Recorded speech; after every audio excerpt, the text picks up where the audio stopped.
Ministra Negósiu Estranjeiru Emiradus Árabes Unidus vizita Timor-Leste fulan-Agostu, hodi hametin kooperasaun bilaterál entre nasaun rua.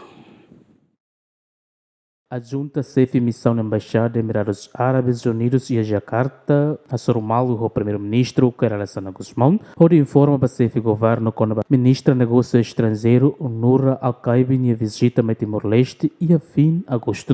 Visita Ministra Negósiu Estranjeiru Emirados Árabes Unidos, atualmente em luta cooperação entre nação rua e a futuro. He received us today and we were having a fruitful discussion where we discussed multi-areas where we can, improve our bilateral relation among our two nations and among our two friendly countries.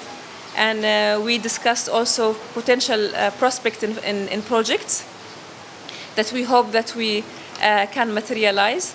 I also updated His Excellency that one of the reasons that I am here in Timor-Leste today is to prepare for the visit of our State Minister of the Ministry of Foreign Affairs, His Excellency, Her Excellency Noor Al-Kaabi, who will be visiting Timor-Leste at the end of August.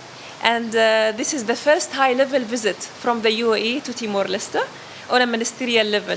And this only shows that the UAE government keen and